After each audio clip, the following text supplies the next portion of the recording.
Laki-laki itu Pak harus siap jadi tong sampahnya istri.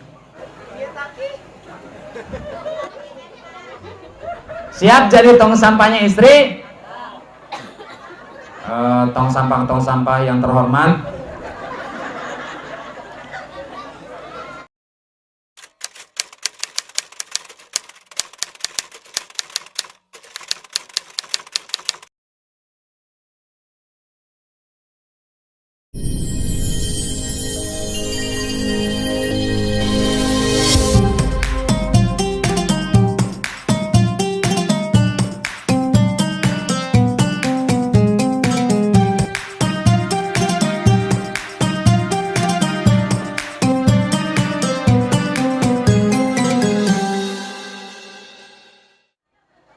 Assalamualaikum warahmatullahi wabarakatuh.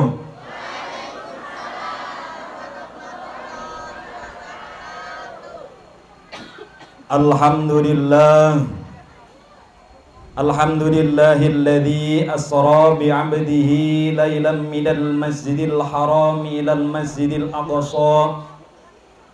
Wassalatu wassalamu ala sayyidina Muhammadin alladhi kanat hasanatuhu la tuhsa wa ala alihi wa ashabihi ahli sidqi wat tuqa amma ba'd. Asyhadu an la ilaha illallah wahdahu la syarika lah wa asyhadu anna Muhammadan abduhu wa rasuluhu la nabiyya ba'dah. Qad qala Allah Ta'ala fi kitabihil karim wa huwa asdaqul qailin. A'udzu billahi minasy syaithanir rajim. Bismillahirrahmanirrahim. Idh yaghsha sidrata ma yaghsha ma zaghal basaru wa ma tagha wa laqad ra'a min ayati rabbihil kubra. Waqala nabiyuna Muhammadin sallallahu alaihi wasallam, ittaqillaha haitsuma kunta wa'adbis sayyi'atal hasanata tamhuha wa khaliqin nasa bi khuluqin hasanin au kama qala. Waqala ba'dul ulama, niki santri sedoyo nggih. Nggih. Coba kalau emang santri coba teruskan nadoman ini. Tibatum masil rahman tafus difdani'am. Loh, katanya santri.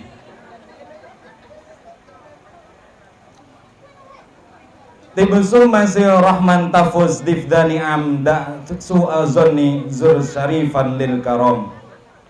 Waqala mbahyil kiram tahya bil ilmi fa innal ilma mahmulun bi ghairi marwin. Qala rabbi shrah li sadri wa yassir li amri wahlul 'uqdatam min lisani yafqahu qawli. Subhanaka la ilma lana illa ma 'allamtana innaka antal alimul hakim. Allahumma rzuqna faman nabiyyin amin. Wa hifzal mursalin wa ilhama malaikatikal muqarrabin. Rabbi zidni ilma warzuqni fahma wa amalan makbula. Sadaqallahul azim wa sadaqa rasulun nabil karim wa nahnu ala dzalika minasyahidin wasyakirin walhamdulillahi rabbil.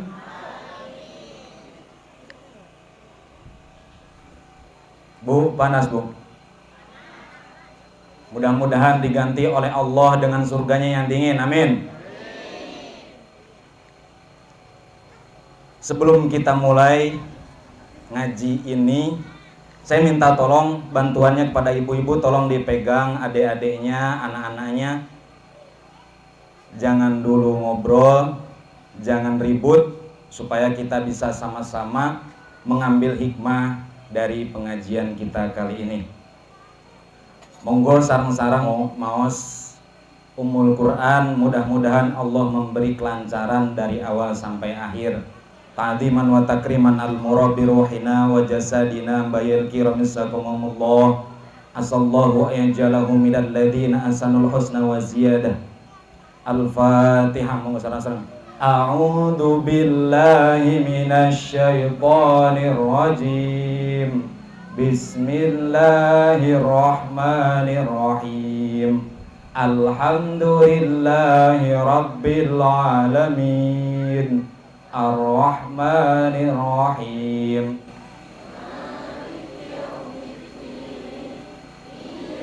Iyyaka na'budu wa iyyaka nasta'in.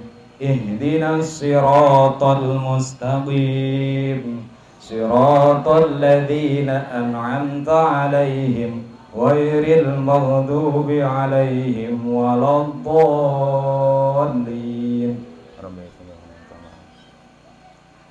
Hadratal mukarramin, alim ulama, tokoh masyarakat, wabil khusus Ustadz Ahmadi, para kiai, para asatidz yang tidak bisa saya sebutkan satu persatu tanpa pengurangan rasa hormat saya. Insya Allah beliau-beliau ini adalah orang-orang yang dimuliakan Allah Subhanahu wa Ta'ala. Amin. Aparatur pemerintah, baik TNI, Polri, ada TNI-nya di sini, sipil, aparat desa, Bapak Kepala Desa, alhamdulillah hadir di tengah-tengah kita, pemangku jabatan kita, Bapak Kepala Dusun, Bapak Kepala RT, Bapak Kepala RW, dan seluruh jajaran staf serta perangkat-perangkatnya.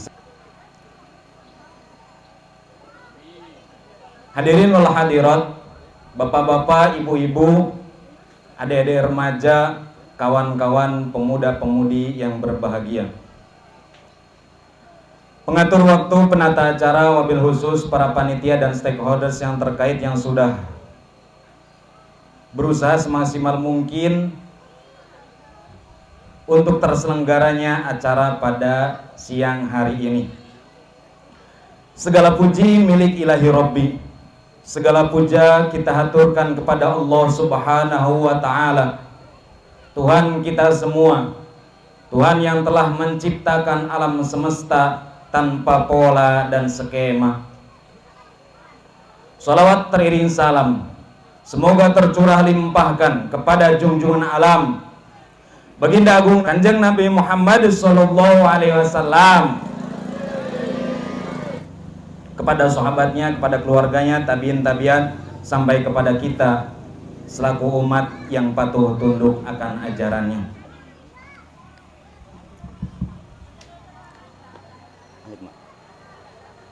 Tolong itu speakernya jangan didudukin. Hakikat izin Allah, wasilah sababiyah, ada perjuangan dan pengorbanan dari para panitia. Ini proses. Gak mungkin tiba-tiba seperti ini kalau tidak ada proses terlebih dahulu. Apa prosesnya? Satu, perjuangan panitia. Panitia sudah lama ngontek saya baik secara langsung atau lewat WA, sering banget. Mungkin panitia ini sudah jatuh cinta sama saya ini. Kata panitia gini, Gus, di sini tuh dulu pernah Anda mubalik ceramah, ya. Tapi samiin terutama ibu-ibunya pada ngantuk. Loh kenapa? Apa mubaliknya kurang ganteng? Bukan Gus, ceramahnya terlalu sepaneng katanya. Oh gitu. Terus? Ya kalau bisa nanti Gusnya ceramah diselingin guyon. Lo wani piro kan? Wani piro ya Bu? Bu, suka makan tewan? Makan bakso? Semangkok biasanya harganya berapa? 15.000, itu porsi biasa. Kalau ibu minta tambah tewan atau mie-nya, kira-kira bayarnya nambah nggak? Nambah toh?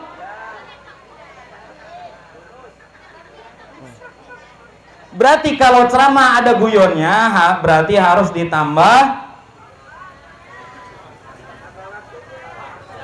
ditambah waktunya, betul sekali. Tapi gini, ustadz ngaji kemudian dia mengharapkan amplop itu jelek. Tapi kalau ada orang ngundang ustadz, ngundang mubalig, ngundang kiai untuk ngaji tapi nggak ngasih amplop, itu lebih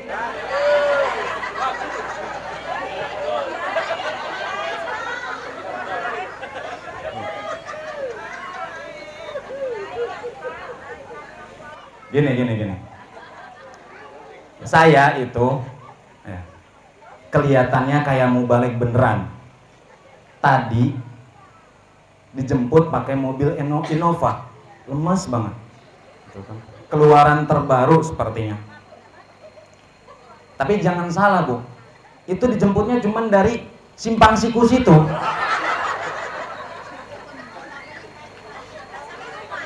Lah saya itu jauh-jauh dari Banyu Asin naik motor santri Bu.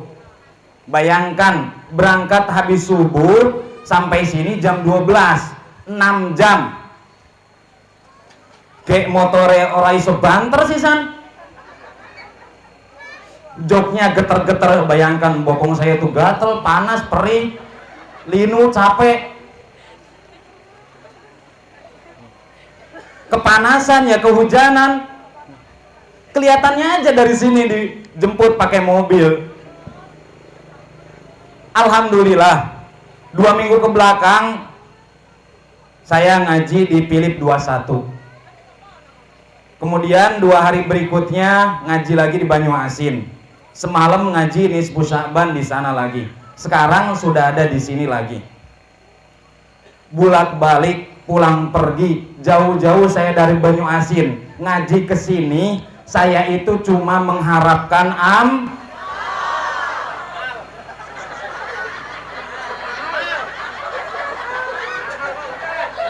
iki sudon kabeh nggih. Mengharapkan amal. Loh, buat apa ngarepin amplop kalau isinya tipis?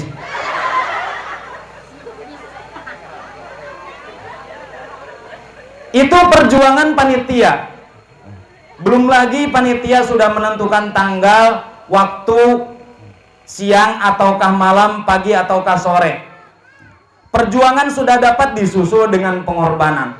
Pengorbanan tenaga, harta, pikiran. Tenaga dikorbankan. Para panitia dan pemuda-pemuda di sini ikut bantu-bantu merapikan ini tempat supaya nyaman untuk yang hadir.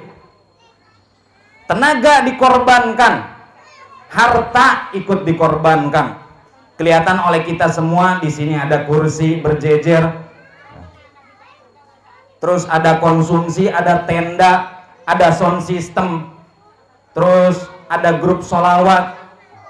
Ini semua bukan punya panitia, dibawa ke sini, dipasang, dibayar pakai harta, pakai biaya, pakai duit.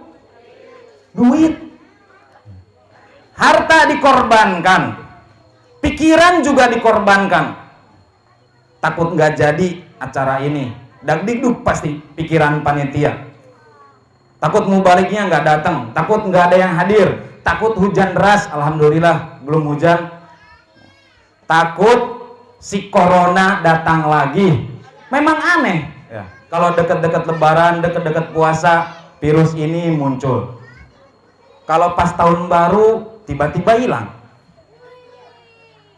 Ya Allah ya Rabbi. Tapi alhamdulillah ternyata Pak Kades, Indonesia ini adalah negara urutan kelima yang sanggup menanggulangi corona. Alhamdulillah. Sebab ada ikhtiar. Apa ikhtiarnya? 3M. Itu adalah ikhtiar. Adapun hasilnya pasrahkan sama Allah Subhanahu wa ta'ala.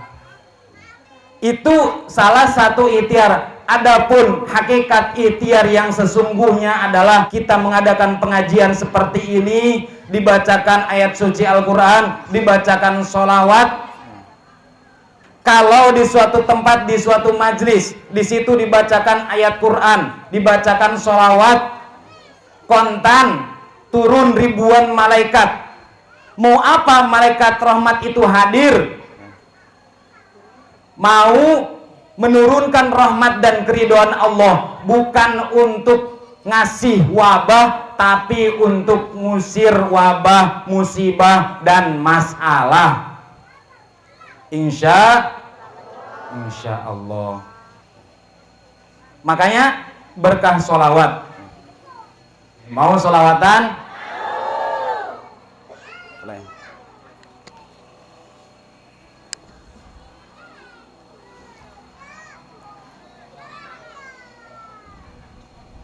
Salli wa sallim daiman ala Ahmada.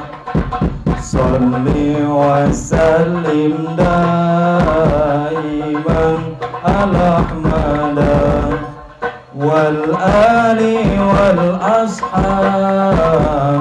man wal wahada wal ali wal ashabi man qad wahada. Salli wa sallim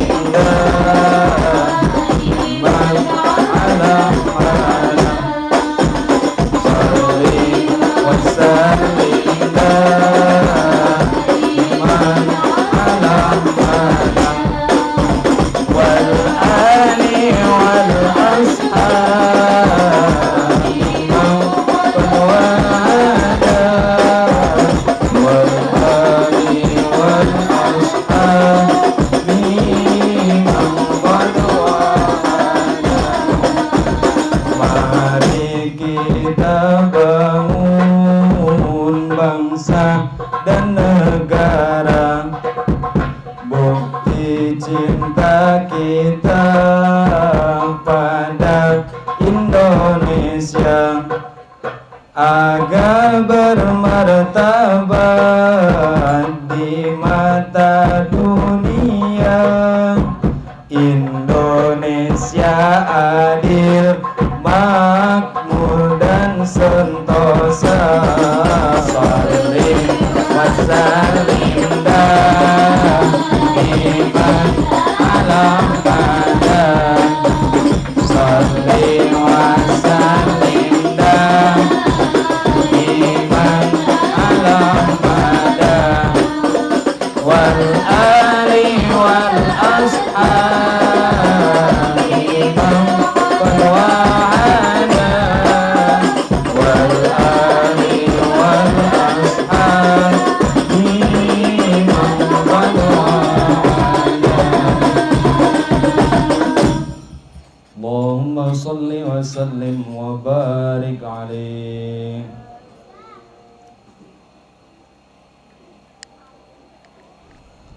Makanya sholawat ini semoga jadi obat untuk kita semua. Mudah-mudahan yang hadir di tempat ini Allah kasih sehat walafiat, amin. Rezekinya lancar, putra putrinya soleh solehah, segala urusannya dimudahkan. Allahumma anta syafi la shifaa illa shifauka la yughadiru saqama. Gua doakan keluarga, saudara, kerabat kita yang sedang sakit, dan untuk para panitia segala pengorbanan dan perjuangannya mudah-mudahan dicatat oleh Allah sebagai amal soleh, amin ya Allah ya Rabbal. Hadirin rahimakumullah. Di sini ada banner, gak usah salting, saya ngeliatin banner. Di sini ada banner terpampang jelas ya Pak. Ini bagus.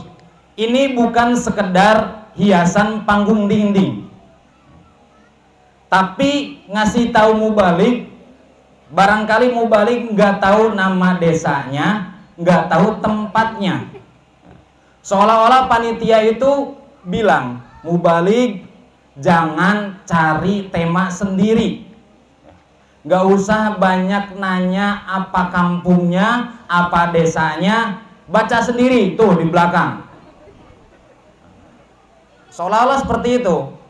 Jadi saya nggak usah pusing-pusing nanya alamat, alamatnya sudah ada. Nanya tema, temanya sudah ada. Jadi pinter ini panitia ini. Nah, banner yang terpampang jelas ini bukan sekedar hiasan dinding panggung. Karena gak usah pakai beginian pun jadi. Tapi kenapa dipasang? Oh, berarti panitia mau bikin jasa. Panitia ngasih jasa ke mubalik. Kalau panitia ngasih jasa ke saya, otomatis saya juga harus membalas jasa panitia. Kalau orang lain berbuat baik, kita juga harus berbuat lebih baik. Jadilah orang baik. Siapa orang baik itu? Orang yang suka ngasih jasa ke orang lain, bukan orang yang pandai makan jasa orang lain. Benar?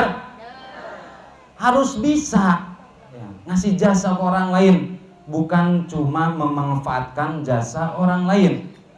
Nah, makanya saya mau ngebalas jasa panitia. Gimana caranya? Ya tinggal dibaca aja, kan biar seneng. Kata panitia, oh berarti saya nggak sia-sia, nggak mubadir bikin baliho gede-gede seperti ini. Ternyata dihargai. Coba kita baca. Di sini ada tulisan pengajian dan doa bersama dalam rangka menyambut bulan suci Ramadan dan tasyakuran dusun 8 Desa Mekarjaya. Lihat sini loh, malah lihat saya itu loh. Bersama saya. Temanya adalah pengajian dan doa bersama dalam rangka menyambut bulan suci Ramadan dan tasyakuran dusun 08 Desa Mekarjaya. Hadirin rahimakumullah. Diawali dengan kalimat tasyakuran. Apa sih arti dari tasyakuran itu sendiri? Syakaro yashkuru syukron. Itu ketika yang bersyukur adalah satu orang.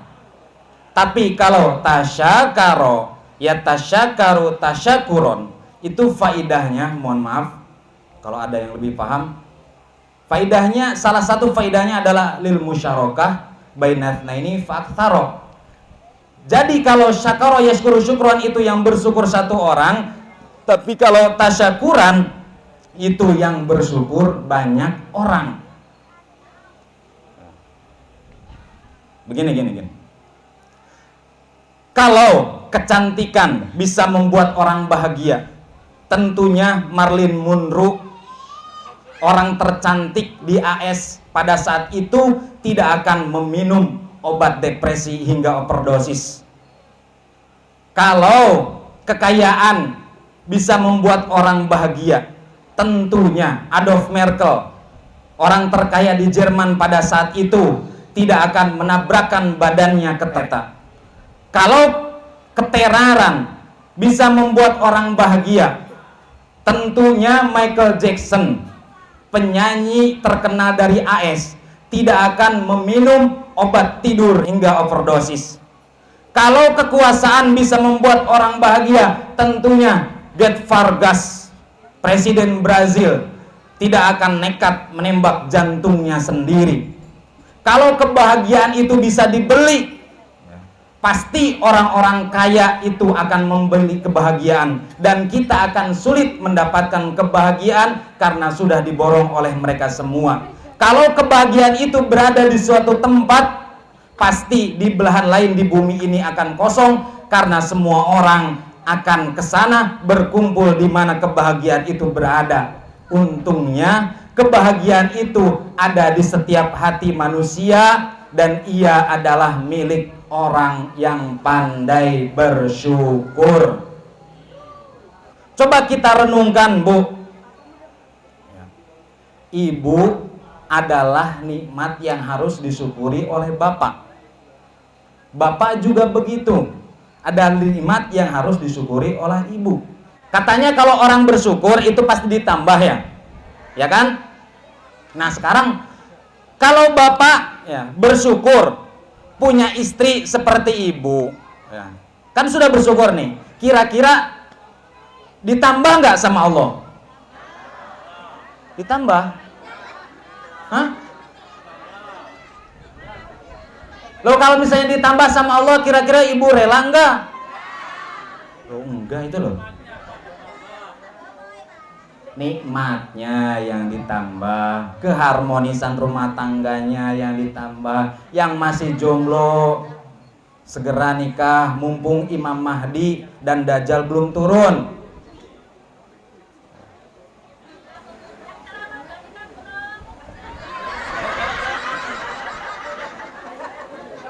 Loh, kok nanya saya itu loh. Pertanyaan ibu ini persis dengan yang sering saya dengar. Sudah banyak yang nanya seperti itu. Pak Ustadznya sudah nikah belum? Gusnya udah nikah belum? Alhamdulillah ibu. Alhamdulillah sudah nikah. Doakan sama ibu-ibu, sekarang sudah 3 bulan lagi ngandung istri saya. Bersyukur ya. Banyak ayat, hadis, fatwa dan makalah ulama yang menerangkan betapa luhurnya, betapa tingginya, betapa besarnya pahala orang yang pandai bersyukur. Ma yaf'alullahu bi'adabikum in syakartum wa amantum. Janji Allah, kalau kita pandai bersyukur, insya Allah di dusun ini Pak Kadus, insya Allah di desa ini Pak Kades, kalau orang-orang yang mau dan pandai bersyukur atas nikmat yang Allah berikan, insya Allah seluruh masalah, seluruh musibah, seluruh bala Allah angkat dari tempat tinggal kita yang tercinta ini, insya Allah. Karena dalam hadis qudsi Allah juga berfirman, malam yasbir ala balaya walam yashkur ala ni'ami fakhruj minad dunya fatlub robban siwaya.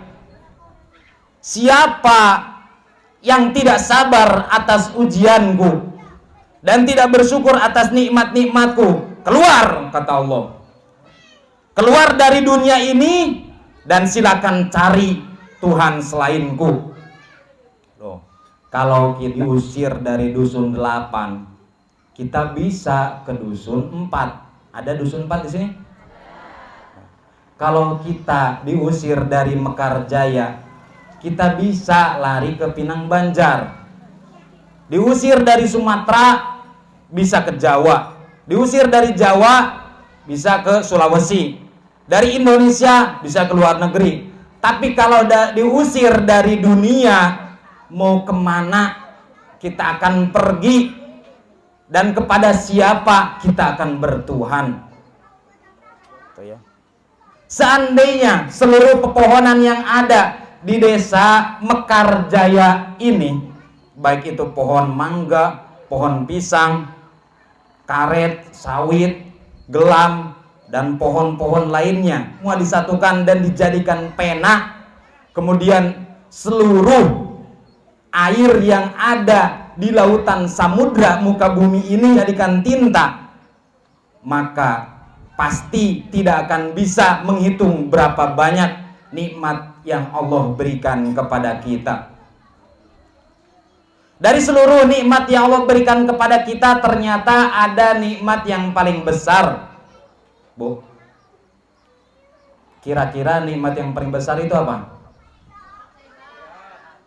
Nikmat sehat. Terus itu nikmat besar, tapi bukan paling besar.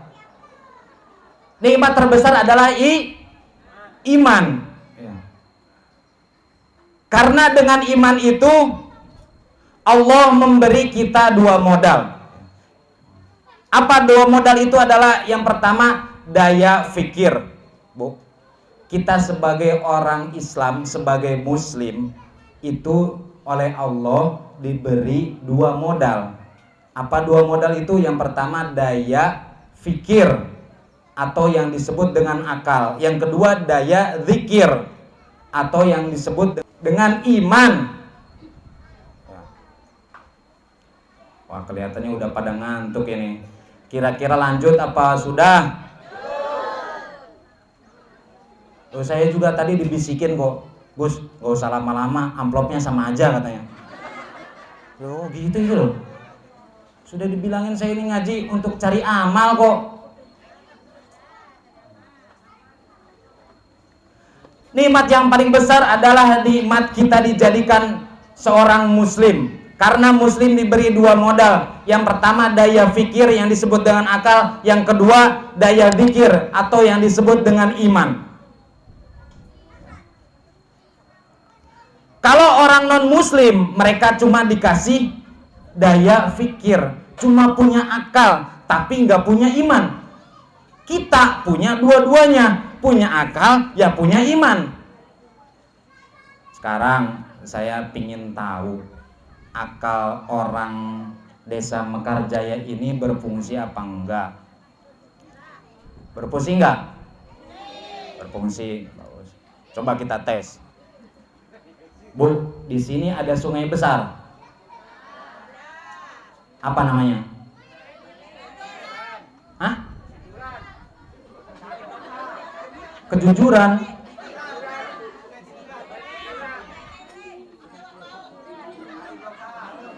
Sungai apa?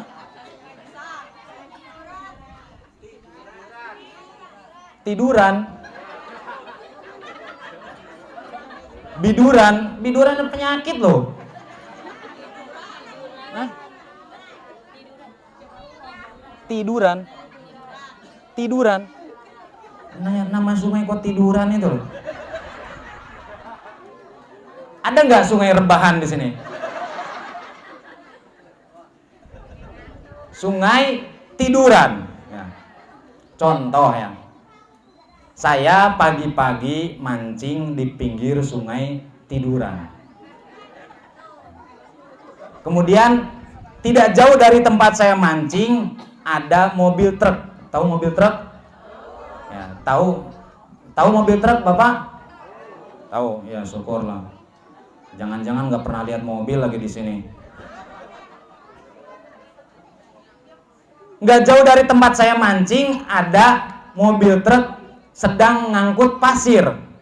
Saya tinggal 5 menit untuk beli rokok. 5 menit kemudian saya kembali. Ya. Ternyata mobil itu sudah ada di seberang sungai.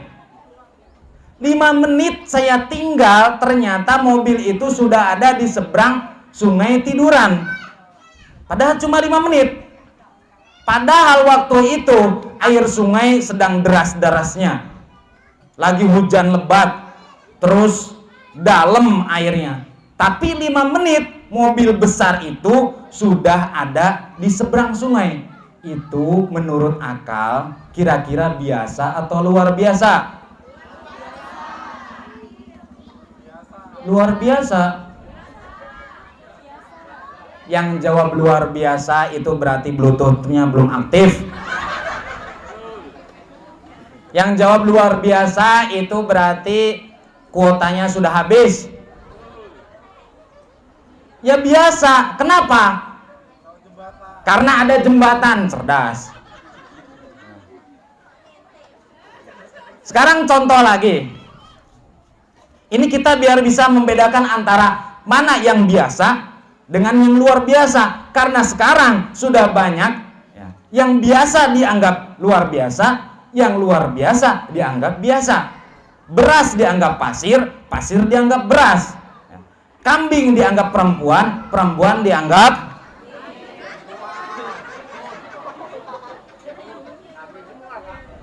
Kemudian contoh lagi sekarang nih. Zaman dahulu Nabiullah Musa alaihissalam gitu loh lah. Zaman dahulu Nabiullah Musa alaihissalam dikejar oleh bala tentaranya Fir'aun. Kemudian dia terjebak di satu titik yang entah dia mau pergi kemana. sebelah kiri tebing tinggi, sebelah kanan jurang yang begitu dalam, di depan ada Laut Merah yang begitu membentang luas, di belakang ada pasukan Fir'aun. Nah, di saat yang mendesak itu, Nabi Musa meminta pertolongan pada Allah.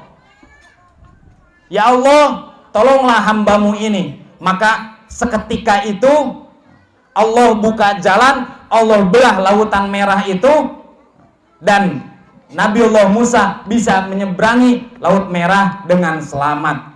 Itu biasa atau luar biasa? Jawabannya ada di pertanyaan tadi. Itu karena pertolongan Allah Subhanahu wa ta'ala. Kalau ada peristiwa yang biasa saja, silahkan cerna oleh akal manusia. Tapi kalau ada peristiwa yang sangat amat luar biasa seperti peristiwa Isra Mi'raj, maka jangan diterima secara mentah oleh akal biasa, tapi terima oleh iman. Loh, sekarang kalau misalnya kita lihat anak kecil, pasti logika kita berpikir anak kecil ini pasti ada ibunya, pasti ada bapaknya. Itu biasa menurut akal. Tapi kalau Allah mau, Allah berkehendak, nggak ada ibunya, nggak ada bapaknya, jadi Nabi Adam. Ada juga yang tanpa bapak, ada ibu, kemudian lahir anak. Siapa? Ibunya Nabi Isa, Siti Maryam. Kalau Allah mau, jadi lahir Nabiullah Isa alaihissalam. Sekarang jangan jauh-jauh. Kita ini berada di kandungan ibu, hidup di kandungan ibu itu berapa bulan? 9, so tahu ya. Loh, 9 bulan gimana ya? 1 bulan pertama itu baru nutfah. Ayo loh. Kemudian bulan berikutnya baru darah. Kemudian bulan berikutnya baru segumpal daging. Kemudian bulan berikutnya alias bulan kelima baru Allah tiupkan ruh kepada janin yang ada di perut ibu. Di situ kita baru punya nyawa. Berarti kita hidup dalam kandungan ibu itu berapa bulan? 5 bulan. Dan kita sudah sebesar ini, setua ini, percaya enggak dulu itu pernah hidup di kandungan ibu? Percaya? Ada yang punya rekamannya? Nah, untuk hal-hal yang luar biasa seperti itu tidak bisa dicerna oleh logika, nggak bisa diterima oleh akal manusia biasa. Cukup kita berucap dalam hati, Subhanallah. Makanya nggak heran kalau peristiwa Isra Mi'raj ini banyak orang salah paham. Orang-orang non-muslim gak jadi masuk Islam karena mereka salah paham dalam mengartikan Isra dan Mi'raj. Subhanalladzi asra bi'abdi laila. Maha suci Allah yang telah memperjalankan hambanya pada malam hari.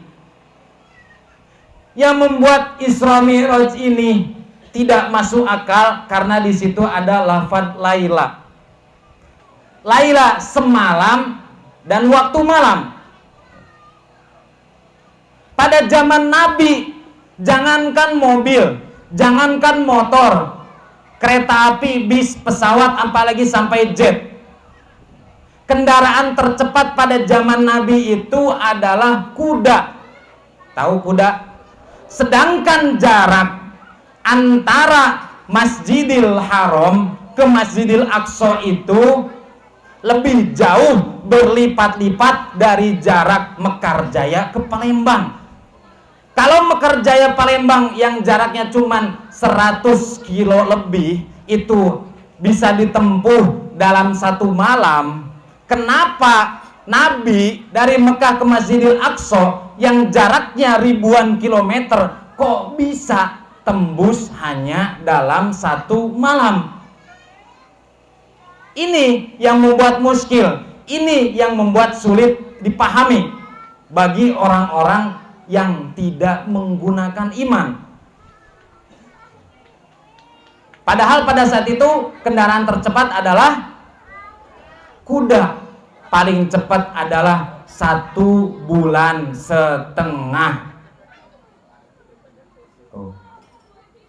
Itu kendaraan tercepat saja 1,5 bulan. Kok bisa Kanjeng Nabi hanya dalam satu malam? Bahkan dalam tafsirnya, aqallu minal lail, lebih singkat dari satu malam atau kurang dari satu malam, bisa sampai dari Mekah ke Palestina.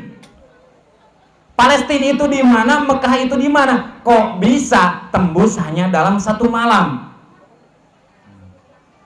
Itu masih bisa diterima sebetulnya oleh akal. Yang lebih tidak masuk akal lagi, setelah Nabi sampai ke Masjidil Haram, kemudian diberangkatkan lagi ke langit ketujuh, kemudian ke Sidratul Muntaha, dari alam nasut lanjut ke alam malakut, disusul ke alam lahut, hanya dalam satu malam.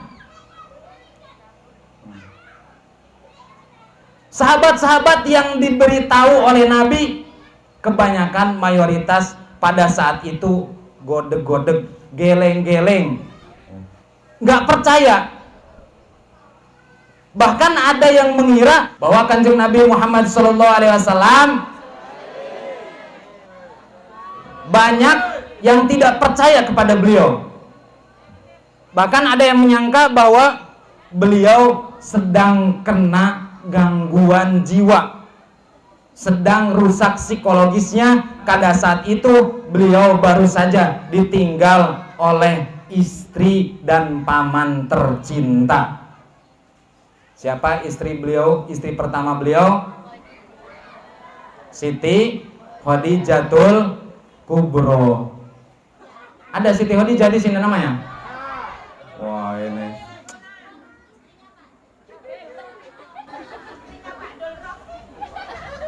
istrinya Pak Dorokim. Emang dasaran orang Jawa, Dorokim. Siti Khadijah dan paman Abu Thalib adalah benteng pertahanan bagi dakwah Kanjeng Nabi Muhammad SAW. Karena sahabat mengira bahwa Kanjeng Nabi sedang gila, mohon maaf, sedang kena gangguan jiwa. Akhirnya sebagian sahabat melapor kepada Khalifah Umar bin Khattab. Tahu Khalifah Umar bin Khattab? Ada yang namanya Umar di sini? Hah? Tukang apa?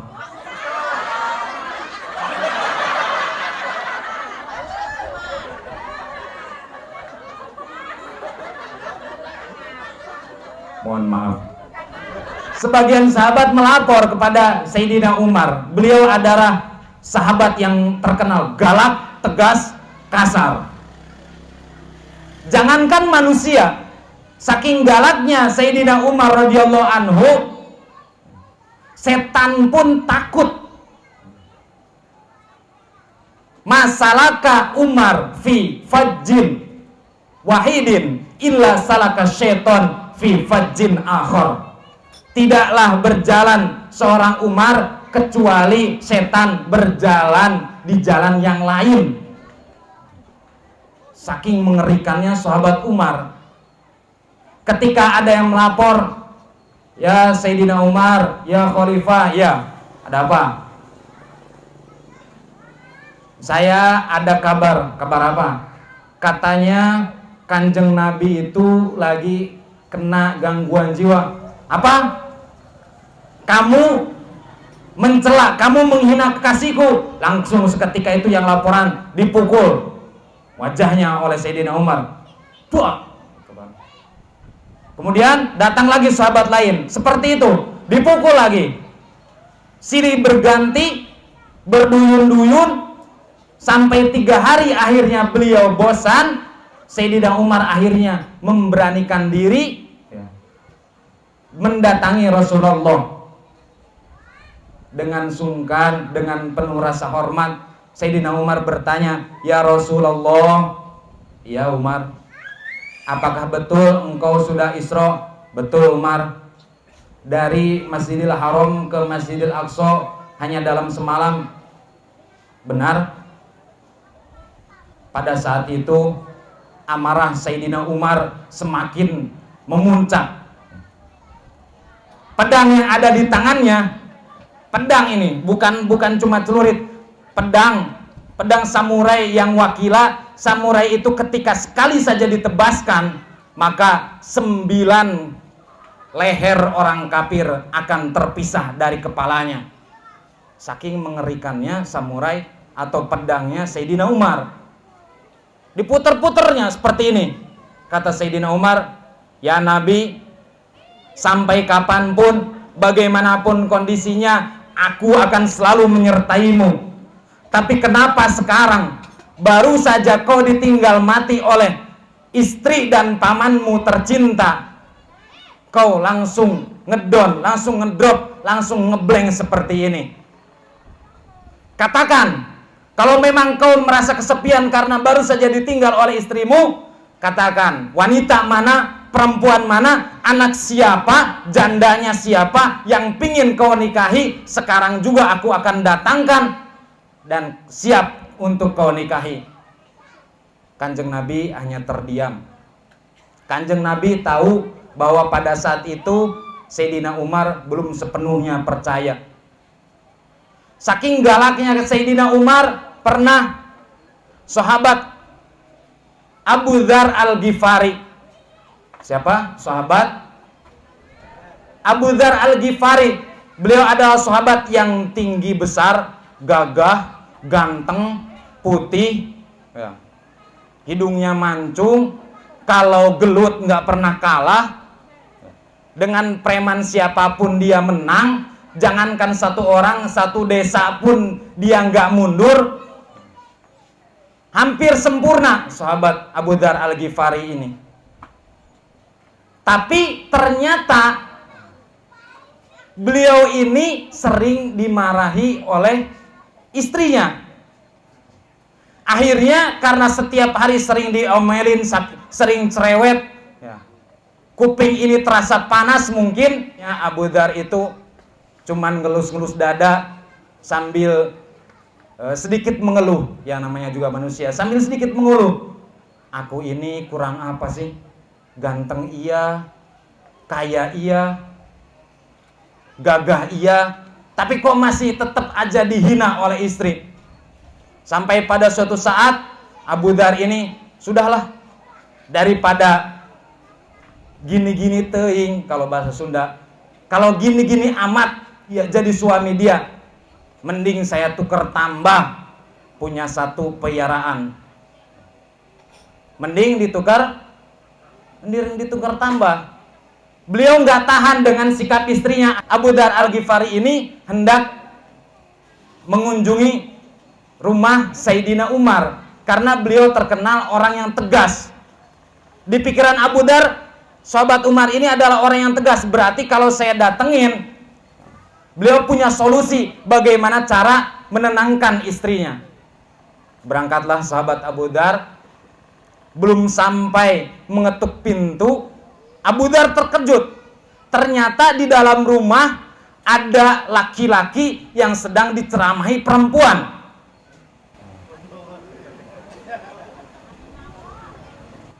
Setelah suasana kondusif, ya, setelah suasana hening, sudah tenang, Abu Dzar ngetok pintu. "Assalamualaikum." "Waalaikumsalam." "Siapa?" Masih sempet galak itu Sayyidina Umar, padahal udah dimarahin istrinya. Abu Dzar, sahabat, "Oh Abu Dzar, monggo," kalau bahasa Jawanya kan seperti itu ya.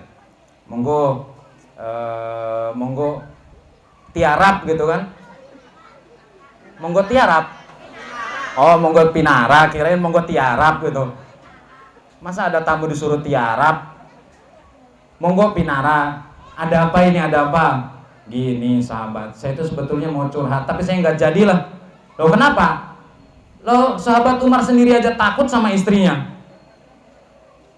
Sahabat Umar cuma tersenyum. Abu Dar, ketahuilah, aku ini adalah mantan preman.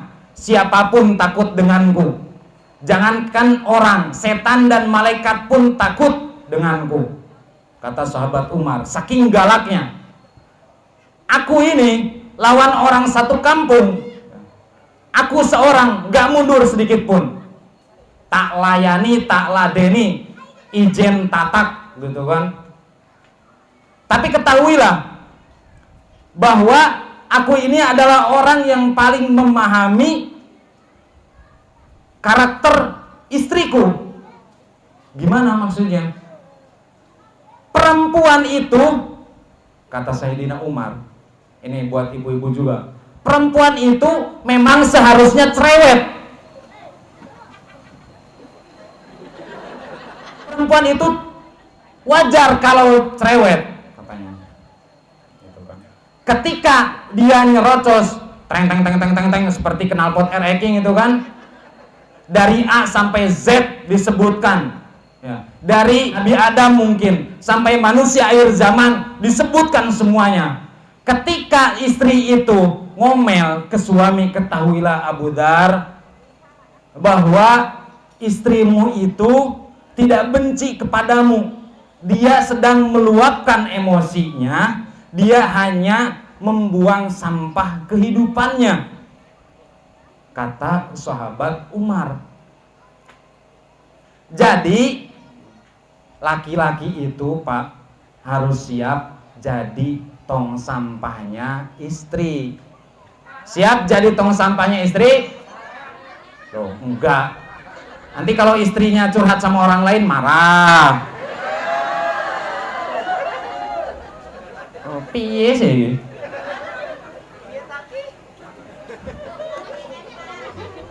Siap jadi tong sampahnya istri? Tong sampah yang terhormat. Iya, itu hanya sedang meluapkan sampah kehidupannya. Kalau kita Abu Dar, kata sahabat Umar, kalau ada masalah kita cukup merenung di pinggir sawah sambil sholawatan, sambil ngerokok. Itu kan. Uripe ayam.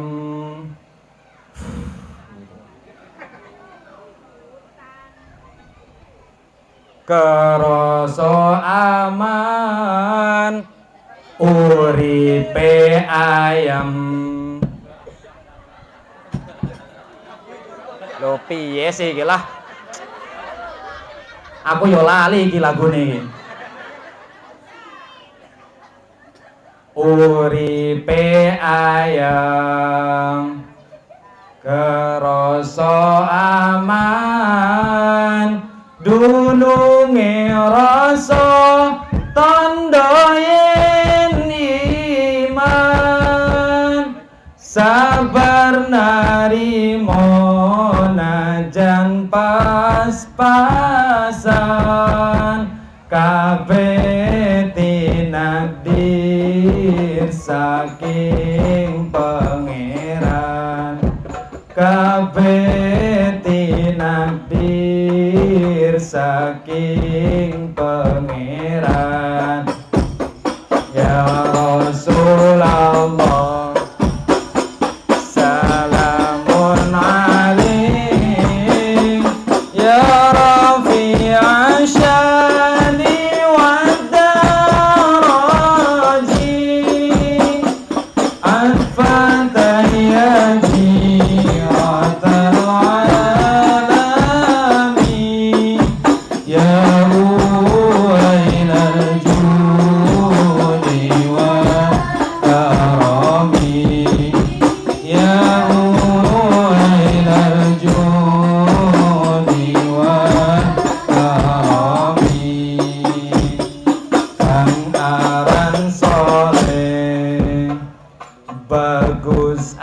batine karana mapan saring ilmune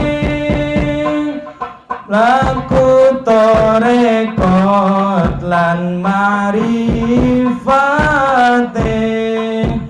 uga hakikat manjing rasane uga hakikat manjing rasane ya Rasulullah salamun alaik ya Rafi'a sya'ni wa daraji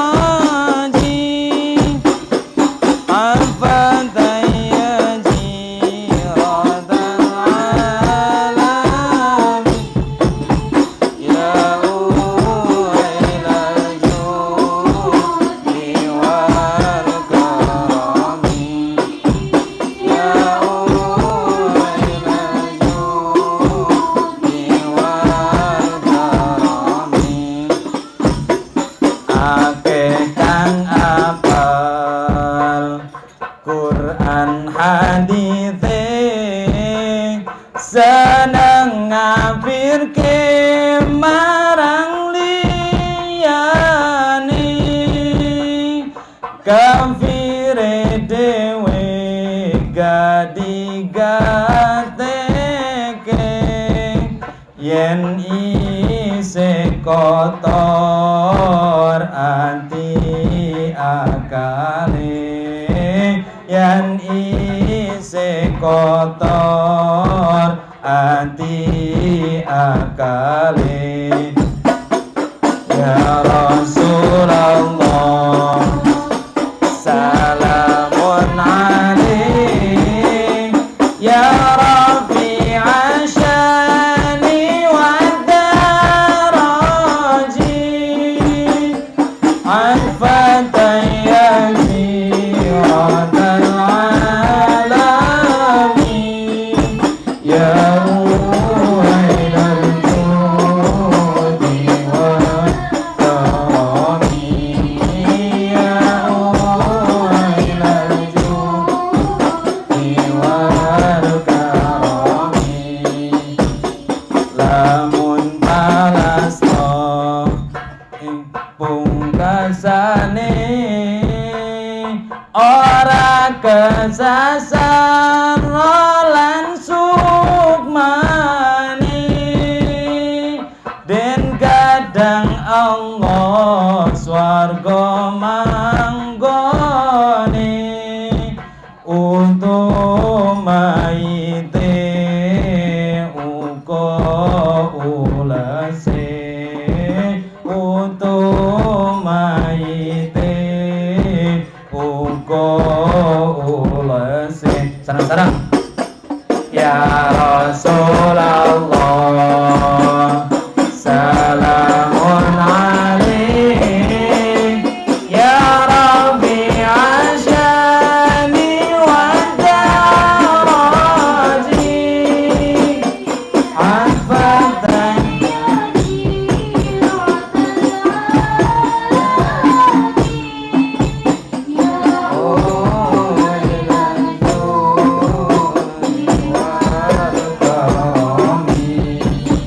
ya uwailal judi wal karami kelawan Allah kang maha suci kudu rangkulan rino lan wangi ditirakati diri yang toi dikir lan suluh nganti lali dikir lan suluh nganti lali ya